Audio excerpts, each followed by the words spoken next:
Olá, boa noite. Começa agora o Agrodebate desta sexta-feira. Nessa semana você acompanhou aqui no AgroMais a reação dos deputados europeus que aprovaram por maioria um texto recomendando a rejeição do Acordo Mercosul-União Europeia, assinado em julho do ano passado. O texto diz que o acordo não pode ser assinado como está, porque o Brasil não se comprometeria com os termos do Acordo de Paris e nem com a redução dos gases que provocam o efeito estufa e a proteção dos biomas nacionais. Essa reação ligou o sinal de alerta sobre possíveis prejuízos à imagem dos produtos brasileiros no exterior, principalmente do agronegócio. Para falar sobre esse assunto, está aqui comigo no estúdio o deputado Zé Silva, que é do Solidariedade de Minas Gerais. Boa noite, deputado. Obrigado pela sua presença aqui no nosso estúdio. Boa noite, Leandro. Um prazer, mais uma vez, poder contribuir com o nosso país aí, falando das iniciativas do Brasil, até para garantir o contrário do que eles decidiram, né? Vamos falar tudo sobre isso. Então, também por Skype participa do programa o deputado Nilton Tato, que é do PT de São Paulo. Boa noite, deputado. O senhor me ouve bem? Me ouço bem. Boa noite, Leandro. Boa noite, deputado Zé Silva. Boa noite, Vera. Prazer também, deputado, contar com o senhor aqui no nosso Agrodebate. E também por Skype está aqui conosco a advogada Vera Canas, especialista em comércio exterior. Boa noite, doutora Vera. A senhora me ouve bem? Boa noite. Boa noite a todos. É um prazer estar aqui. Prazer também contar com a senhora aqui no nosso Agrodebate. Eu vou pedir licença aos senhores aqui por meio do Skype. Eu vou começar com o nosso convidado que está aqui presente no estúdio. Ele que acabou de chegar de viagem lá de Unaí, né, deputado? Estava inclusive reunido com alguns produtores. E a gente falou hoje sobre essa questão da reação que ocorreu no Parlamento Europeu. Quer dizer, pela primeira vez, por maioria, houve o apoio a um texto que condenava e até era explícito em relação ao Brasil. Quer dizer, citava inclusive o próprio presidente da República. Depois houve uma articulação política para que o nome do presidente fosse retirado do texto. Mas, enfim, a questão do Brasil continuou presente lá.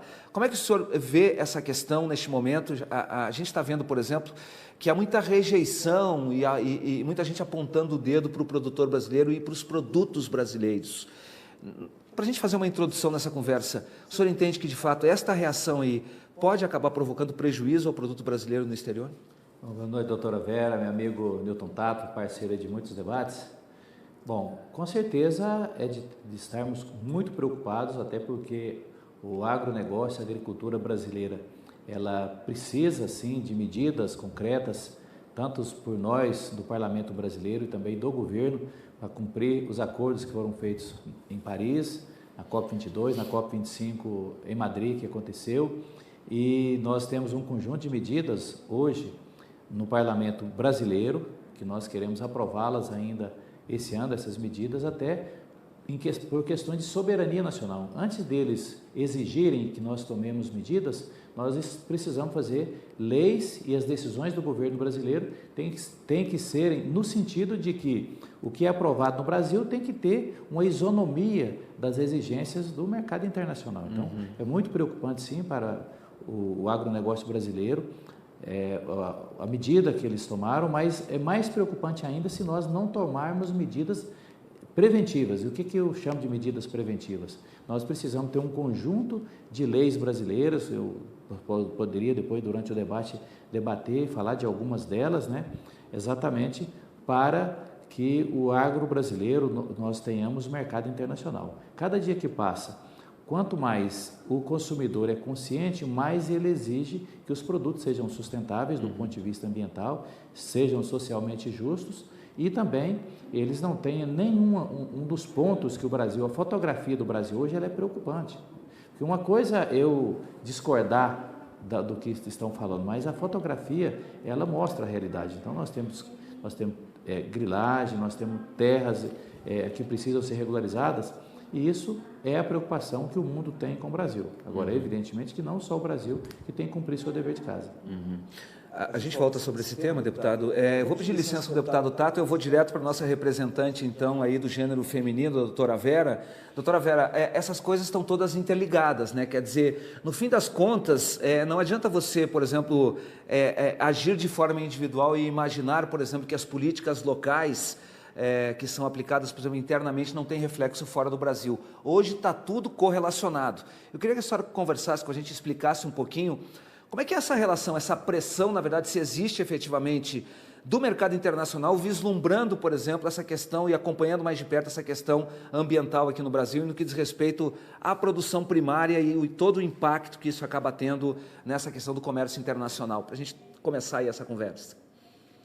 Então, tá ótimo. Muito obrigada. Bom, essa relação, ela existe num grau muito profundo, né? Como o deputado disse, se a gente não tomar as atitudes que a gente precisa, não criar um ambiente regulatório aqui no Brasil, logo, logo a gente vai tá enfrentando uma situação em que outros países vão barrar os nossos produtos em nome de padrões ambientais, por exemplo, que a gente não adotou, né? Claro que a gente tem que evitar que isso seja imposto por razões protecionistas, mas a gente vai ter que adotar os nossos padrões e as nossas regulações e demonstrar para fora que a gente está fazendo o nosso trabalho, até porque interessa para a gente avançar nessa questão, né? O nosso meio ambiente, a nossa Amazônia, o nosso Pantanal, e também comunicar para fora que os nossos produtos não agridem o meio ambiente, nós somos produtivos e tal. Claro que quando a gente está falando de produtores de ataques estrangeiros, a gente vai estar lidando muitas vezes com interesses protecionistas, né? A França é um exemplo disso, ela sempre se opôs às negociações entre Mercosul e a União Europeia, por isso que levou 20 anos essa negociação, porque no centro dessa negociação, a gente está falando, claro, de economias complexas, mas no centro de tudo isso a gente tem interesses agrícolas, é o Mercosul, que é um grande produtor, muito mais produtivo do que a União Europeia, querendo acesso ao mercado europeu, né? E a França sempre esteve à frente, por exemplo, dessa intenção do Mercosul de chegar no mercado europeu com seus produtos. Mas, a partir do momento que você tem, aqui no Brasil, realmente, o mundo inteiro vê a nossa floresta pegando fogo e o país dando de ombros, falando, não, isso não existe, e negando, né? Basicamente negando o que está acontecendo, o que os satélites demonstram e tal, você dá argumento para esses países imporem barreiras, né? Que é um passo adiante do que é a negociação. O que é bom para a gente é quando a União Europeia, por exemplo, senta com o Mercosul e cria regras em conjunto, um acordo em que abre mercado, em que regula padrões sanitários e fitossanitários, que são uma barreira enorme para os produtos na exportação. Então, quando você está negociando, você está num ambiente em que você tem o poder, né, de propor. Agora, quando você está tentando vender e o bloco, se ele impuser barreiras às importações dos produtos do Mercosul, alegando que a gente não está cumprindo padrões ambientais, e essa seria a parte ruim. Certamente, num caso extremo, a gente poderia questionar essas barreiras na Organização Mundial do Comércio, mas até aí você já vai ter, durante um longo período, barreiras aos produtos brasileiros. Então, isso está sempre muito ligado. Pelo que eu estou entendendo, a senhora está dizendo que, na verdade, a postura do governo brasileiro neste momento, ao negar situações, como no ano passado, por exemplo, neste ano as negativas nem foram tão contundentes, mas no ano passado, em relação a grilagens e queimadas, já a senhora percebe nessa relação comercial internacional impacto negativo para o produto brasileiro?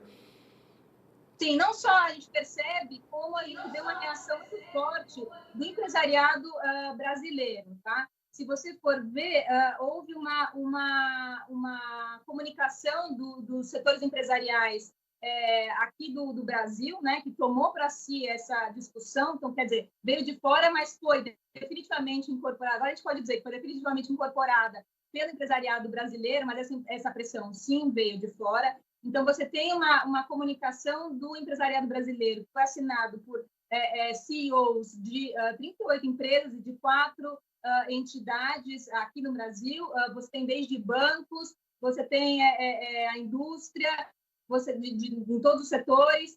Nós, como escritório de advocacia, assinamos também. Então, você tem todos esses setores dizendo, foi entregue em mãos foi entregue para o vice-presidente Mourão, que é quem coordena o Conselho da Amazônia, dizendo que sim, estamos de olho, sim, prejudica a questão ambiental, sim, está prejudicando os negócios do Brasil no geral, não só o comércio, mas também investimentos, financiamentos, tudo está interligado, e falando assim, estamos de olho, estamos observando o que está acontecendo.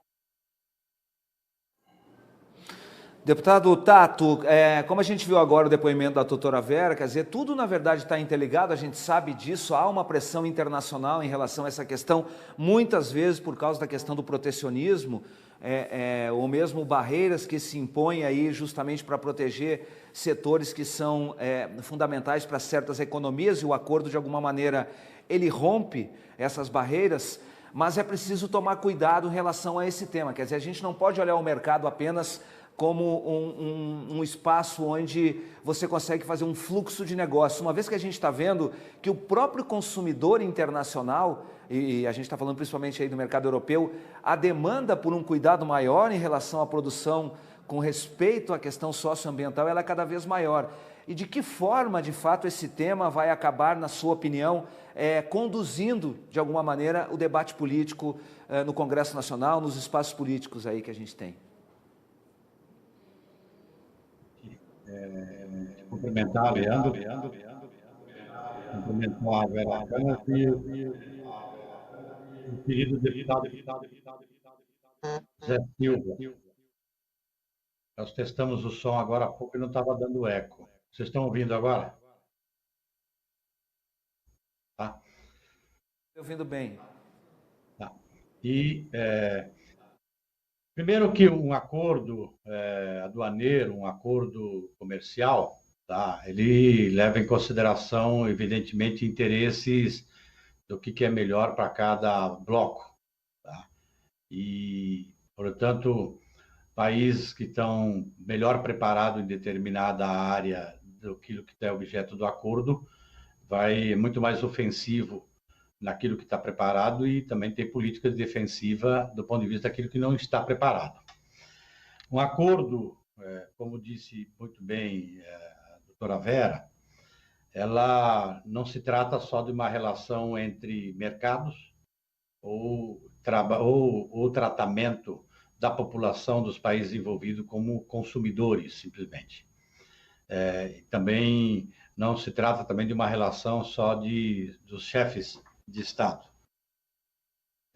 Um acordo nesta proporção e que envolve um volume muito grande em várias áreas, em especial na agricultura, e que tem um papel importante do ponto de vista do debate sobre as mudanças climáticas, e nós precisamos entender que a população do mundo, tá, cada vez mais está preocupada com aquilo que a ciência vem demonstrando sobre os limites da própria vida no planeta com relação ao volume de gás de efeito estufa que nós estamos emitindo com o modelo que nós temos de desenvolvimento ou de relacionamento com a própria natureza, de produção, de bens, serviços, de alimentos, e que está colocando, então, a vida em risco.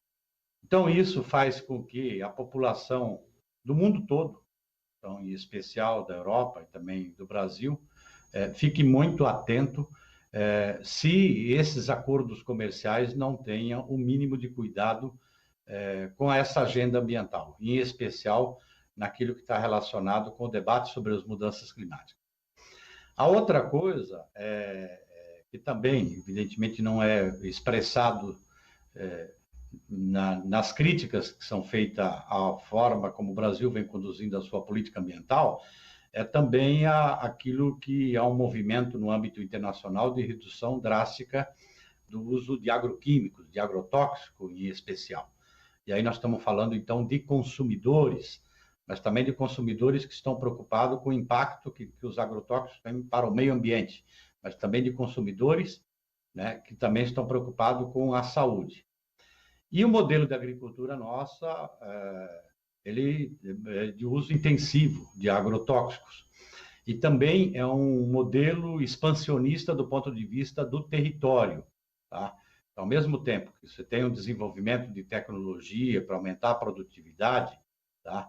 E aí, às vezes, se anuncia determinadas coisas que vão aumentar a produtividade e não tem esse resultado, como, por exemplo, a transgenia ou mesmo o uso de agrotóxico, mas o Brasil ainda continua com a política expansionista.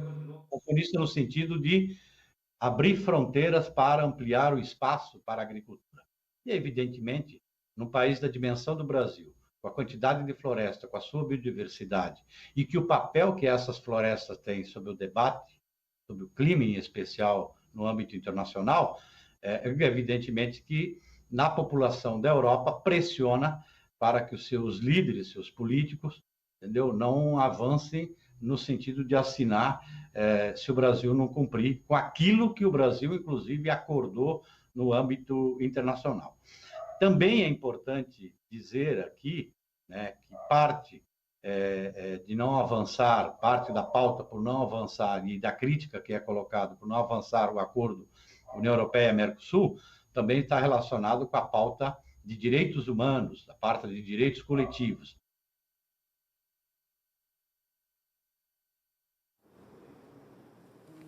Eu acho que a gente teve um probleminha, então, com o contato com o deputado Tato, já conseguimos restabelecer. Em seguida, a gente... Povos indígenas Deputado... E são temas muito que chamam a atenção, inclusive, da comunidade internacional e pressiona as autoridades públicas.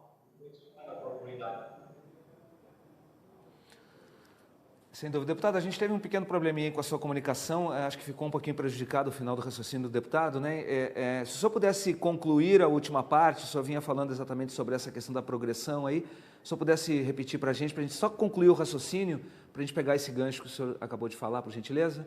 Pode ser? Não, rapidamente. A população, não só do Brasil, como também da Europa, e elas pressionam as autoridades públicas lá, está muito ciente do modelo de agricultura do Brasil, que é baseado no uso intensivo de agroquímico, de agrotóxico, de um modelo expansionista de avançar sobre florestas, ou área importante, e também de setores da própria agricultura brasileira, que acabam invadindo, inclusive, áreas de comunidades tradicionais, de povos indígenas, e isso se intensificou nos últimos anos.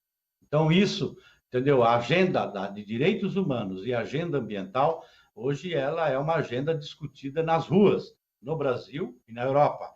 E lá na Europa, evidentemente, a população não vê só esse debate do acordo como uma relação comercial, mas ela vê também como um acordo que pode aumentar a violência para essas populações e também sobre a degradação ambiental, sabendo que o Brasil tem um papel importante do ponto de vista do debate do clima e da manutenção da biodiversidade.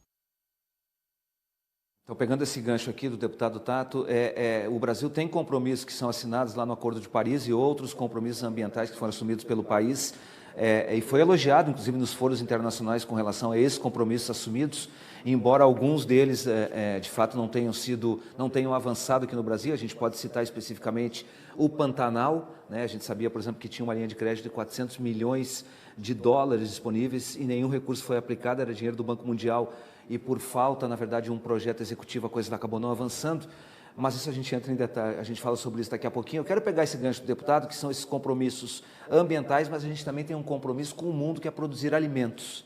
Como compartilhar, como caminhar nessas duas vertentes ao mesmo tempo, cumprindo esses dois compromissos, deputado? Bom, primeiro, nessa linha de raciocínio do deputado Newton Tato, o que a gente vive hoje, a tecnologia da informação, a modernidade, ela permite que o mundo inteiro vire uma agenda local. O que era global, que hoje é local.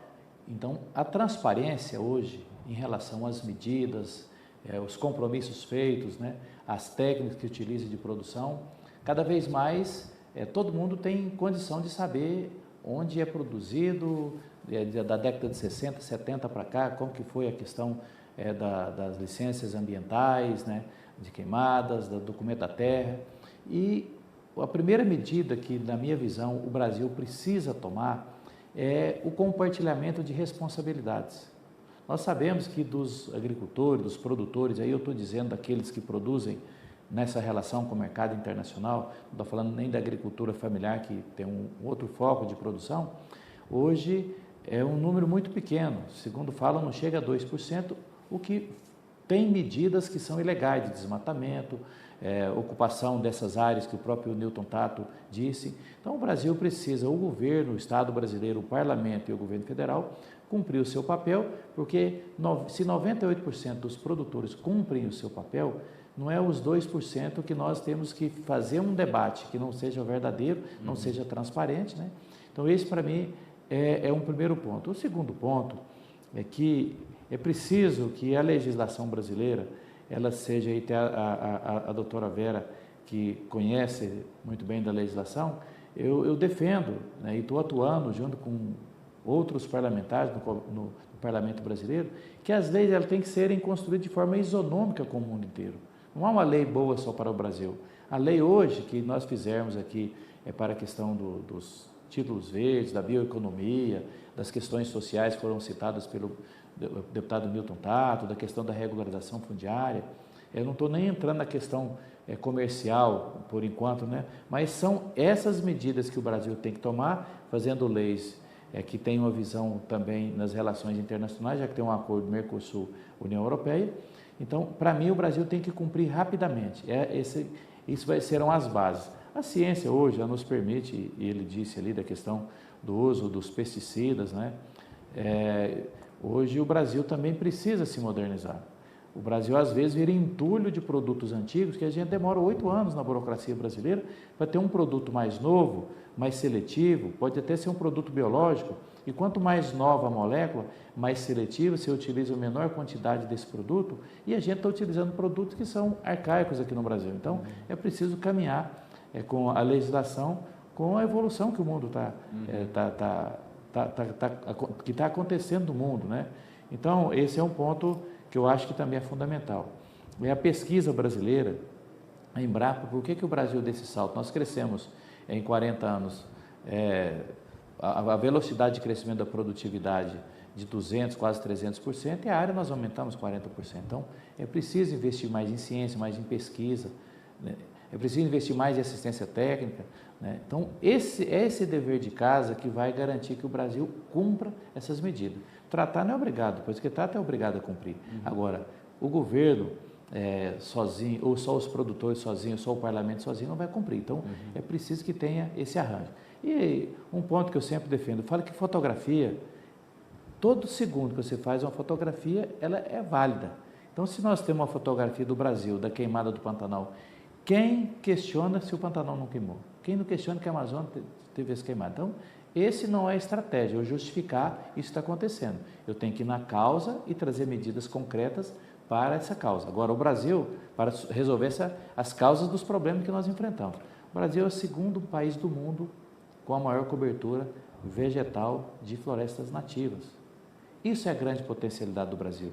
E, às vezes, nós ficamos justificando, né? E não utilizamos da nossa potencialidade. E floresta nativa de pé é lavoura.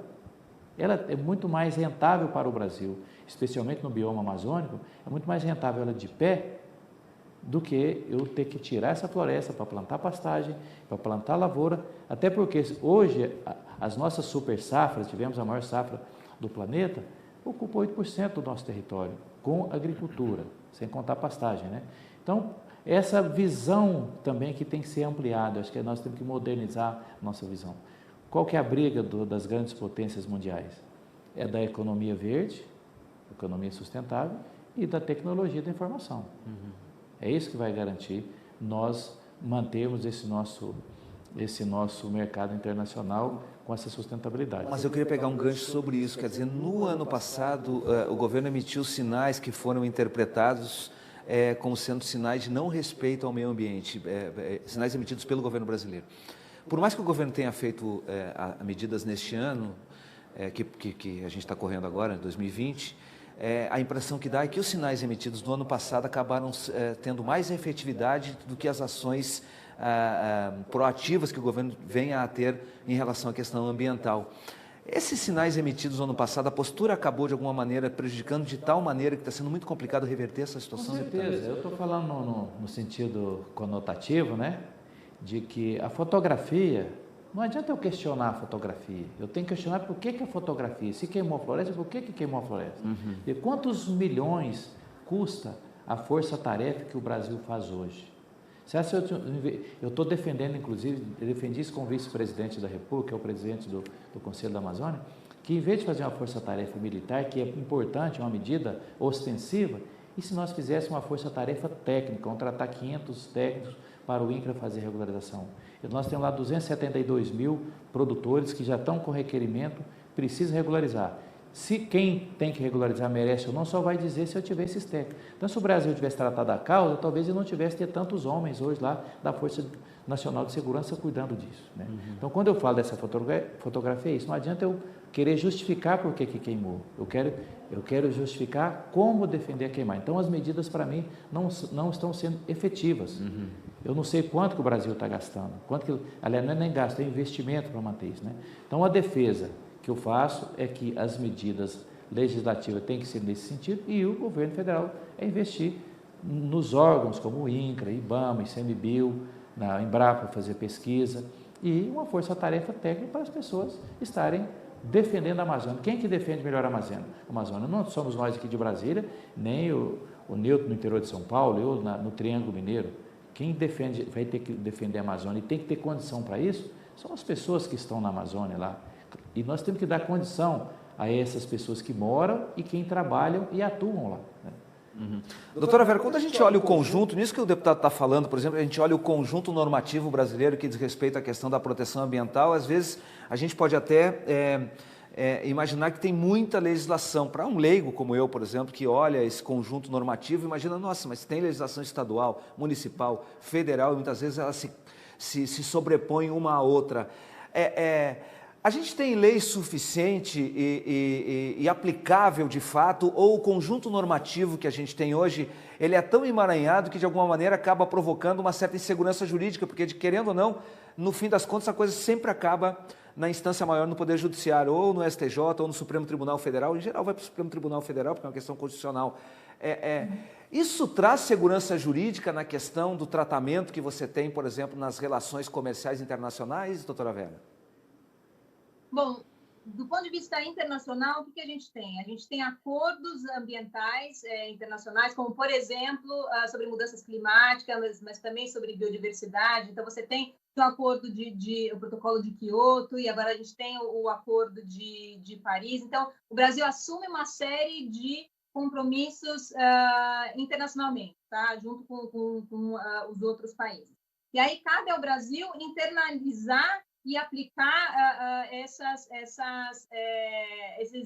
obrigações assumidas internacionalmente, tá? Então, como ele vai fazer, aí depende um pouco aqui no Brasil como a gente vai querer implementar, mas os outros países vão estar de olho se a gente está implementando ou não. Como, por exemplo, a redução ou eliminação de gases de efeito estufa, tá? Então, a gente tem esses compromissos que são assumidos internacionalmente, que são incluídos aqui no Brasil. E aqui no Brasil, como a gente vai respeitar as competências, se é uma legislação federal, estadual, municipal, tá? Então, como eles vão estar espalhados pela legislação nacional, que sim, pode estar emaranhado, e além disso, você tem que efetivamente cumprir. Então, você tem que fiscalizar, você tem que punir, e isso tudo os outros países estão olhando. Tá? Não estou olhando não só se a gente fez uma legislação, que às vezes pode estar linda no papel, mas não está sendo aplicada, ou então você não tem gente para fiscalizar, ou então ou então o Brasil não está impondo multas, ou então está levando para o judiciário uma questão que está demorando 20 anos para ser decidida. Então, o que interessa do ponto de vista internacional, e daí que vem muitas reclamações, puxa, vocês podem ter uma legislação muito bonita no Brasil, mas é fato que está tendo queimadas. Então, por quê? Porque vocês não têm regras claras, porque vocês não estão impondo penalidades, vocês não estão fiscalizando. Então, o que importa para os outros países é a efetividade dessa legislação e não se ela existe ou não existe. Mas o mundo enxerga como efetiva a nossa legislação, o conjunto normativo que a gente tem sobre o tema, doutora Vera? Claramente não. Claramente não. Tanto que eles estão cobrando, a gente tem, claro, um viés, às vezes, protecionista, mas, como o deputado disse, a gente tem uma parcela muito grande, muito expressiva, da população europeia que olha muito para a questão ambiental e que está disposta a não comprar nenhum produto brasileiro porque ele pode ter contribuído para queimadas no Brasil. Então, assim, sim, você pode ter gente que vai se aproveitar disso, que vai fazer uma propaganda, ó, não compre produtos brasileiros, mas a população europeia é muito sensível a isso. E a gente sabe que a reputação de um país é difícil de construir, muito fácil de destruir. Então, a gente tem que ter muita atenção para isso. Apesar do Brasil ter, até um passado recente, contribuído bastante para as negociações internacionais, destruir essa imagem é muito fácil. E depois, para reconstruir, pode ser problemático. A gente vai entrar daqui a pouco nessa questão que diz mais respeito aqui aos nossos parlamentares, que são as iniciativas legislativas, que a gente sabe que tem muitas. O deputado aqui, Zé Silva, por exemplo, tem várias alternativas, mas, deputado, eu queria ouvir a sua opinião sobre essa questão, sobre esse conjunto normativo. É necessário, na sua opinião, de fato, que o parlamento avance nesse tema? Hoje, por exemplo, lá na comissão do Senado Federal, que acompanha as queimadas lá no Pantanal, o próprio representante aí da Confederação Nacional da Agricultura, ele disse que a gente está muito atento em relação à construção de novas leis que tratem do tema, porque já existe uma legislação sobre isso. Né? E o que pode acabar gerando? Esse conflito de normas poderiam, na verdade, acabar gerando uma situação que eu acabei de falar com a doutora Vera, que seria a judicialização do tema. Na sua opinião, de fato, o nosso conjunto normativo está adequado, é preciso avançar, e depois a gente fala um pouquinho sobre essas questões, sobre esses assuntos aqui pontuais que podem, na verdade, contribuir para esse tema.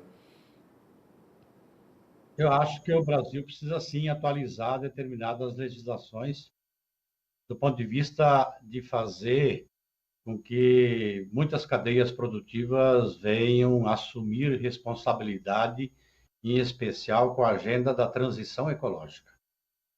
O Brasil precisa, inclusive, endurecer a sua legislação do ponto de vista de chamar para mais a responsabilidade. E os setores da economia precisam trabalhar no sentido de cumprir a legislação. Eu quero citar aqui alguns exemplos, porque, inclusive, e é importante a gente debater nesse canal, e eu quero parabenizar pelo trabalho que vocês fazem com relação ao agro no Brasil. Eu vou citar um exemplo aqui. Esta semana, quarta-feira, nós tivemos uma reunião da Anvisa. Tá? Há 3 anos atrás, o Brasil tomou uma decisão, que vários países do mundo já tinham tomado, de proibir, por exemplo, o uso do paraquat. E entra em vigor no dia 22 de setembro. E entrou o setor do agro, as entidades representativas do agro pressionaram, inclusive, para que a Anvisa protelasse, né, jogasse para frente essa proibição. Mas a Anvisa manteve a proibição. Então, está proibido comercializar, produzir, utilizar o paraquat. Tá? Mas aí, quarta-feira agora, o setor do agro e o Ministério da Agricultura foram lá e pressionaram a Anvisa para que se utilize os estoques. Quer dizer, há 3 anos atrás, tanto os produtores como a indústria não sabia que ia entrar em vigor a proibição do uso do paraquat agora 22 de setembro. Um outro aspecto. Neste ano, no último ano aí, nós diminuímos em 54% as multas de desmatamento. E é recente a atitude. Agora, recentemente, a reunião do CONAMA, depois de ter desmontado, desestruturado, e lembrando que o CONAMA é uma estrutura para pensar política de Estado, política permanente, que vai além de governo, tá? Para tomar o cuidado, inclusive, daquilo que nós, parlamentares, produzimos de legislação, tá? E aí, o CONAMA tem um papel, inclusive, de ajudar a regulamentar com base técnica. Foi desmontado, desestruturado todo o CONAMA. E agora vocês viram recentemente as decisões, tá? Decisões com base no quê? Na legislação que nós temos. Então, tem legislação que nós precisamos atualizar. O debate mesmo que a gente vem fazendo, inclusive com o deputado Zé Silva vem participando também ativamente, nós precisamos atualizar a nossa legislação sobre licenciamento ambiental. Mas justamente os setores do agro, e aí eu chamo a atenção, inclusive, o setor do agro mais avançado, que é, por exemplo, tirar qualquer possibilidade de licenciamento ambiental para empreendimentos na agropecuária. E é o setor do agro, que também é o setor avançado, que pressionou essa mudança no CONAMA. Só para terminar, já vou fechando aqui, até para o deputado Zé Silva saber. Nós consumimos hoje 70% da água potável e irrigação na agricultura, e que é importante. E nós temos já assistido conflitos entre populações e agricultura para o uso pela disputa da água, para abastecimento. E aí o CONAMA toma uma decisão para privilegiar o uso da água na agricultura, só para dar esse exemplo. Então, estou falando assim, nós precisamos encarar da forma como o próprio deputado Zé Silva, que tem algumas proposições, eu também quero falar para ele também, né, da que a gente tem, de que nós precisamos avançar, respeitando o meio ambiente, porque ele é importante para a agricultura. A Amazônia, a ciência já está provada, mas boa parte do setor da agricultura não acredita naquilo que a ciência diz que a Amazônia, a floresta amazônica é importante para trazer a umidade e chuva para todo o continente sul-americano. Se acabar a Amazônia... Deputado, eu volto, eu peço licença, eu vou pedir licença para o senhor um minutinho, desculpa ele interromper seu raciocínio, eu prometo que eu volto com o senhor, eu lhe dou prioridade na abertura do segundo bloco, mas eu tenho que chamar agora um intervalo, e aí eu deixo para o senhor concluir então esse raciocínio, assim que a gente voltar, o senhor me perdoe, e a gente volta já, tá? É rapidinho o intervalo, a gente volta já já.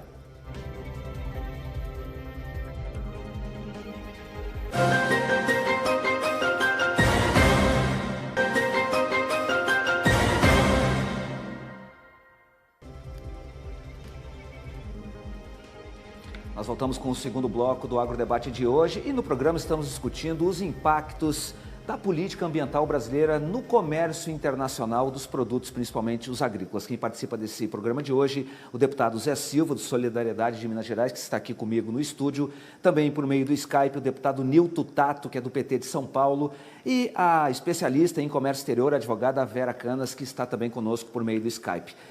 Deputado Tato, quando eu chamei o intervalo, acabei interrompendo aí o seu raciocínio, e o senhor então vinha falando a respeito da evolução da necessidade de se melhorar um pouquinho a questão legislativa. Se o senhor puder concluir, por gentileza, o seu raciocínio, por favor. É urgente, por exemplo, a gente inclusive precisa de mais leis, transformar em leis como para transformar em política permanente, por exemplo, o programa que funcionou muito bem no período em que o agro mais cresceu no Brasil, foi o período em que a gente teve uma redução de 70% de desmatamento na Amazônia. Então, para ver como é compatível, inclusive, ter uma agricultura que possa crescer, aumentar a produtividade e, ao mesmo tempo, cuidar das florestas. E aí esse programa foi desmontado. Está aí a gente vendo os índices de desmatamento e de queimada. Então, nós precisamos também de legislação para transformar esses programas em políticas permanentes. Então, acho que eu queria só fechar para dizer que esse debate de que falar que no Brasil tem legislação demais, às vezes tem demais sobre algumas coisas, mas também tem de menos sobre outras coisas. O que nós precisamos é atualizar, entendeu, a nossa legislação, mas numa perspectiva de cuidado do meio ambiente, até para proteger aquilo que é a capacidade que o Brasil tem, inclusive de produção de alimentos. Deputado Zé Silva, o senhor gostaria de comentar, né, o que falou o deputado Tato? Sim, tem muito dos pontos que o deputado Nilton, nós é um grande parceiro aí desses debates, que nos une, e na minha visão, quando eu fiz e faço sempre a defesa de tese, não é ideia, mas uma coisa é ter ideia, outra coisa é tese, né? Então, as teses que nós defendemos, que essa transparência, essa necessidade de fazer uma legislação moderna, né? Nós não temos leis demais, nós temos leis que precisam ser modernizadas. Aí a gente precisa mudar a nossa narrativa. O Brasil hoje é expert em fiscalizar e multar. E a pressão, quando vem dessa pressão internacional, aí acha que tem que fiscalizar e multar.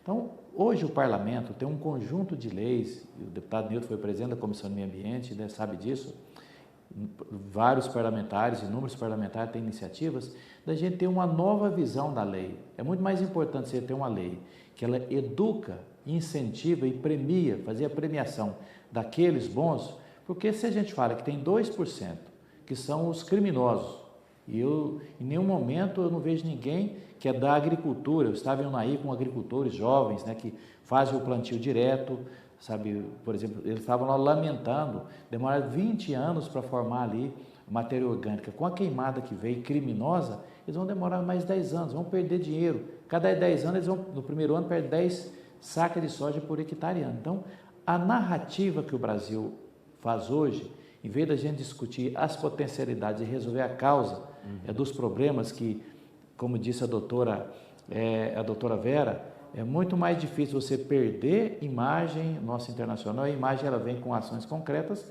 é muito mais fácil você perder do que construir.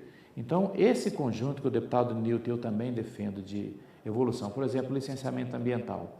Hoje, licenciamento da mineração, da construção civil e do agro, da agricultura, independente do seu porte, é a mesma legislação. E são lógicas diferentes. Eu presidi a comissão de mineração logo depois do crime de Brumadinho, do desastre de Brumadinho, e não dá para um agricultor que faz 1 hectare, 5, 10 ou 1.000 hectares, ter a mesma lógica de uma mineradora. São aproveitamento do meio ambiente, causa impacto muito diferenciado. Então, o licenciamento é um grande ponto que nós precisamos avançar. Ele disse, né, a lei dos pesticidas, nós precisamos evoluir, ter pesticidas mais modernos. Porque aí quando eu falo da utilização exacerbada, excessiva de água, mas eu posso citar, por exemplo, que a citricultura brasileira, que o Brasil é uma potência, reduziu nos últimos 20 anos em torno de 75% o volume de água que eles utilizam e 38% a quantidade de pesticida. Então, isso é uma narrativa que nós precisamos, que nos dá competitividade, né? Da mesma forma que o Brasil é um dos poucos países do mundo que tem floresta nativa, de reserva legal, de 20% até 80% da sua produção. Então, isso custa. E na nossa legislação tem que ser no sentido, em vez de punir, né, premiar. E, com certeza, nós teremos 6 milhões de fiscais brasileiros, né, proprietários dessas terras. Desses, 84% são de agricultura familiar, porque ele está sendo premiado de ter um patrimônio que é do mundo, mas especialmente brasileiro, da sua consciência, de vender os títulos verdes para chegar nesse ponto que a doutora Vera disse, do carbono zero, que a União Europeia tem 1 trilhão até 2050 para comprar títulos verdes. E o Brasil tem os títulos verdes, mas não tem a legislação ainda. O deputado Nilton, nós estivemos juntos na COP25, eu estive lá com os governadores ali dos 9 estados da Amazônia e apresentamos, inclusive o estado do Amapá já adotou os títulos verdes, uma lei muito simples, né? Porque ter leis complicadas demais também não resolve. A lei ela tem que ser tão simples para ter a efetividade que a doutora Vera defendeu e também ter ali o efeito de resolver o problema. E na causa do problema, como o deputado Nilton disse muito bem, levanta a questão do licenciamento ambiental. Nós fizemos o Código Florestal e estamos patinando hoje na análise do cadastro ambiental rural, né? Mas então, é consenso de que precisa ter uma legislação moderna, que tenha uma ressonância internacional e que o produtor rural deixe de ser só ele é o principal hoje que cuida disso, e o governo tem que cumprir seu papel, que eu falei, investir na pesquisa. Eu citei um segmento que é a citricultura, pela pesquisa reduziu mais de 70% da questão da água, né? O plantio direto, que o Brasil também é um país do mundo que outro país do mundo consegue ter a mesma 2 safras e meio por ano como nós temos. Então, isso o Brasil, ele assusta também, né? Então, por isso que é necessário e fundamental, mas tem que cumprir o dever de casa. Tem que fazer regularização fundiária, é preciso aprovar um novo licenciamento ambiental, tem que investir na pesquisa, na Embrapa, nas entidades estaduais, tem que investir em assistência técnica, né? Eu parto muito pelo lado técnico, mas é preciso que a lei tenha amparo a isso, né?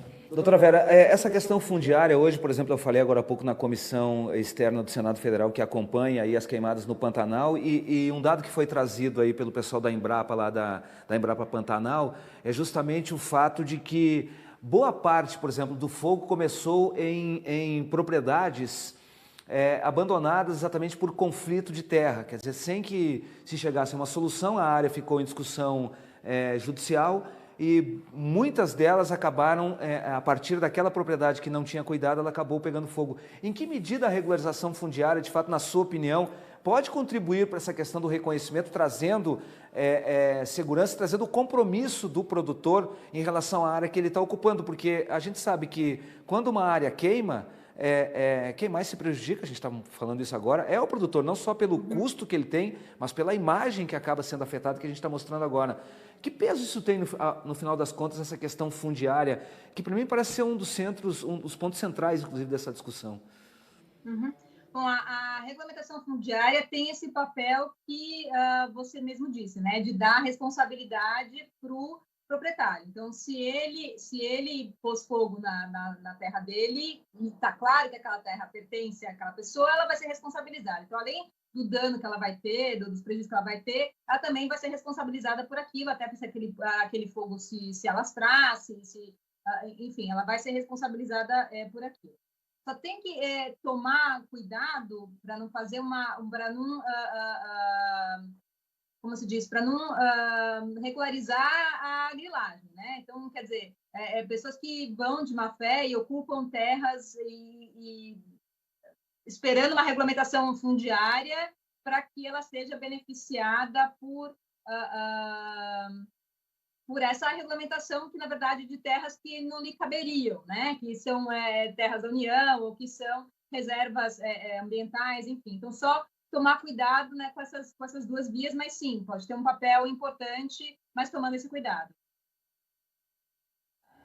Que é um dos pontos, inclusive, que a gente acabou sofrendo muita pressão no passado em função da grilagem de terra lá na região amazônica. Deputado Tato, quando se fala, por exemplo, na remuneração do produtor por serviços florestais prestados, quer dizer, ele tem a responsabilidade de manter aquilo. Às vezes há uma certa, digamos assim, resistência de alguns setores que são mais ligados à questão ambiental, exatamente porque entende que o produtor ele tem a obrigação de manter aquela floresta em pé. Agora a gente sabe que tem toda uma pressão econômica, e como você consegue, por exemplo, equilibrar esse tema? Será que é possível, de fato, você trazer para o tema, porque eu acho incrível que nós estamos ainda em 2020, e não se remunere o produtor que mantém aquela área intacta, que presta o serviço, inclusive para a manutenção daquela floresta? Não seria o caminho, deputado Tato, de fato reconhecer a importância do produtor rural e remunerá-lo por aquele serviço que ele vem prestando, que não é um serviço apenas para o Brasil, mas para a humanidade? Leandro, a sua pergunta parte de um conceito que aí você precisaria mudar na Constituição brasileira e acabar com a função social e ambiental da propriedade. Aquela área que é importante proteger do ponto de vista ambiental, para proteger, para poder produzir água, para poder regular o clima, aquela área tem que ter uma intervenção e de interesse da coletividade. Então, não tem que remunerar se o cara tem uma APP ou se o cara tem uma reserva legal. Então, esse é o primeiro conceito. E se insistirem, por exemplo, em mudar esse conceito, tá? Nós estamos indo contra aquilo que a humanidade toda precisa e cobra da gente, tá? No Brasil. Eu queria dizer que acho que nós precisamos criar políticas positivas, sim. Tá? Eu, por exemplo, nesse mesmo projeto, quero transformar como política de Estado permanente o controle do desmatamento, que deu certo e foi bom para a agricultura brasileira, tá? Bom para o Brasil. Nesse mesmo projeto, está lá incentivos fiscais para a gente recuperar cerca de 60 milhões de hectares de áreas degradadas que foram desmatadas, em especial na Amazônia, e está abandonada. É muito mais caro hoje recuperar do que avançar para cima de floresta, para a expansão, inclusive, da agricultura, da agropecuária. E o que é que precisa de incentivo para isso? Então, se recuperar na perspectiva da agroecologia, da agrofloresta, da produção de alimento, você pode isentar de IPTU, você pode ter política de financiamento de juros zero, você pode ter política de isenção de imposto de renda daquilo que se produz em cima. Isso é política positiva para aquilo que a gente quer. Uma outra coisa, nós precisamos investir, nós estamos perdendo isso. Quando a gente fala em investir em ciência e tecnologia, o mundo todo já está começando a mudar todos os insumos da agricultura. tem avançado muito na produção de bioinsumos, tá? E nós estamos para trás.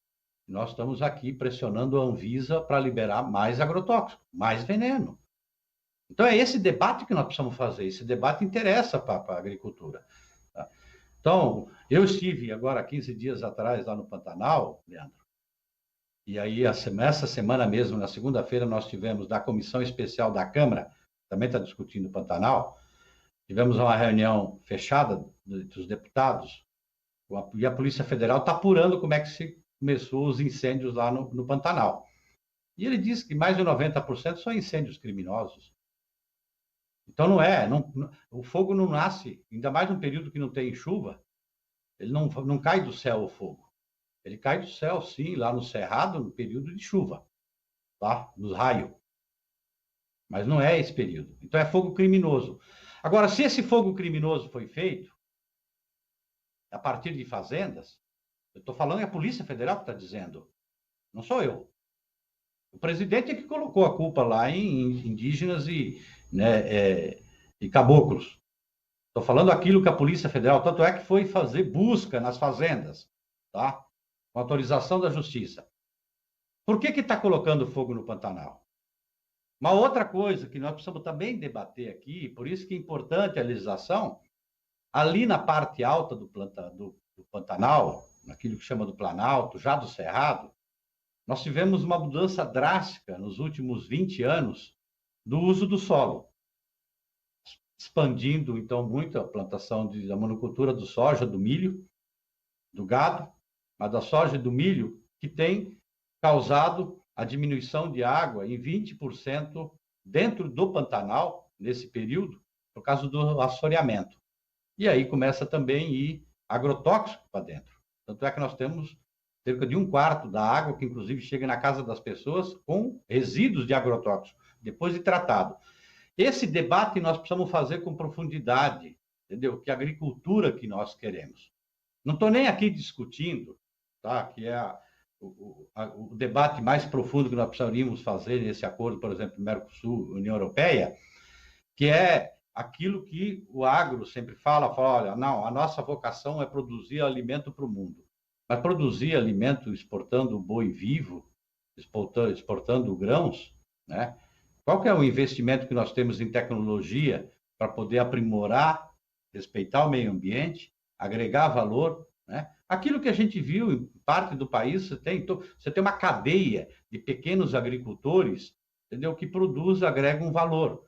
Então, é isso que nós precisamos buscar, esse caminho. Como é que a gente dialoga? Além, evidentemente, de cuidar, entendeu? Do papel da biodiversidade, das florestas e dos direitos humanos. Então, nós precisamos, entendeu? Repensar, inclusive, a agricultura. E aí o setor do agro é importante fomentar esse debate.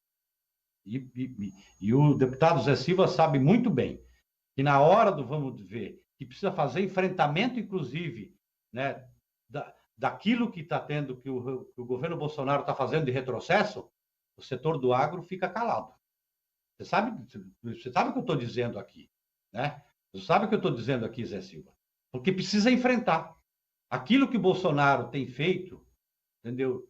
Nesse quase 2 anos de mandato, em termos de destruição, entendeu? De estrutura do Estado que vinha funcionando, tá? E de retrocesso, inclusive, do ponto de vista da legislação, através de ações infralegais, né? Não dentro do parlamento, porque não conseguiu aprovar no parlamento, ainda bem que não conseguiu, deputado Zé Silva, tá? Porque senão a nossa imagem está muito pior, inclusive, lá fora, tá?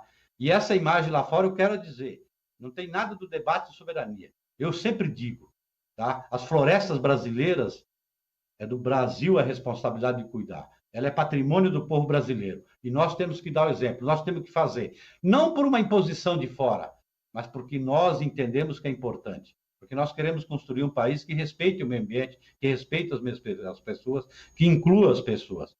E a gente vinha nessa trajetória. E nós mudamos radicalmente essa trajetória. Hoje, o setor do agro está ganhando dinheiro, muito dinheiro, tá? Por causa do preço da taxa do dólar. Tá? Mas até quando isso vai permanecer? Porque daqui a pouco também não vai ter mercado. Deputado. Bom, primeiro, o deputado Nilton, nós temos aí grandes parcerias dos projetos, né? Eu não estou aqui autorizado e nem estou aqui para defender as medidas que não foram corretas e não são corretas do governo. Isso aí, deixar com muita clareza. Mas também eu não vejo nenhuma organização da agricultura brasileira, e quando ele fala do agro, a gente tem que saber quem que ele fala que é o agro, né? Que defende medidas que venham prejudicar.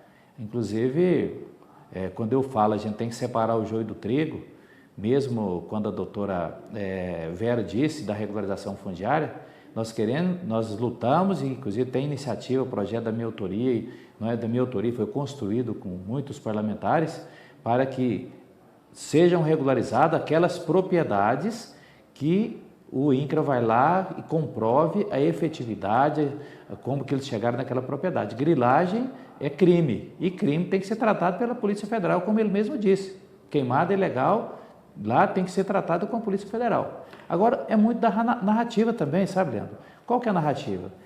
Eu mais o deputado, nós somos convergentes quando a gente fala dos serviços ambientais. Quando você fala de serviço ambiental, você tem que tirar dinheiro e pôr o dinheiro na mão do produtor. Eu posso fazer serviços ambientais ao produtor, eu discordo quando ele fala que o produtor é responsável sozinho de manter a APP, a reserva legal, né?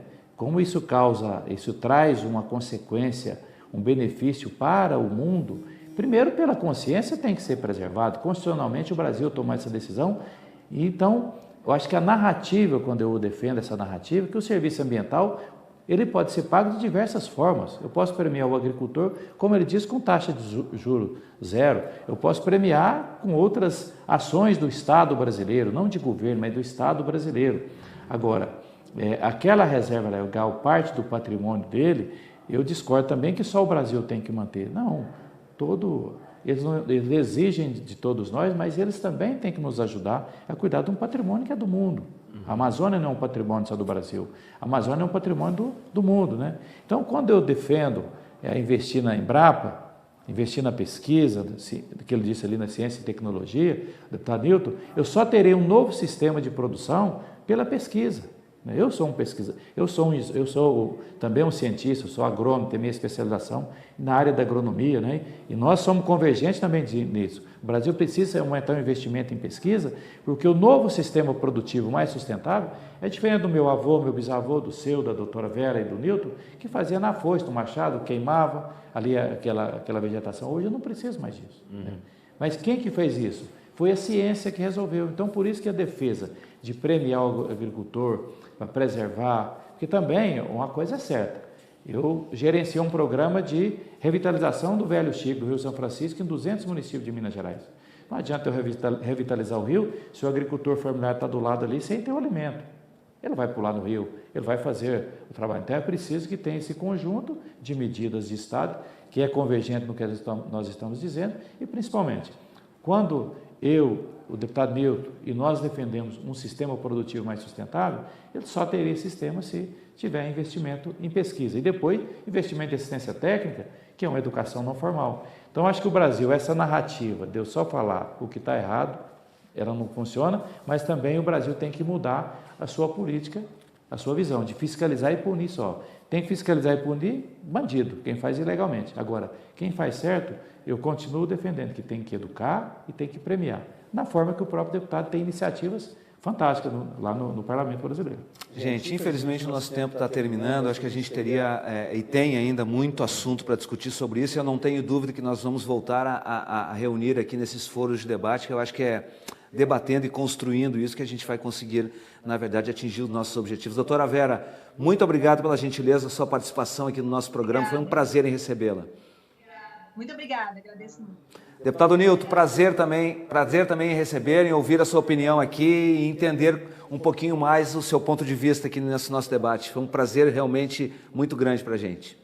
Eu que agradeço o convite, Leandro. A Vera, prazer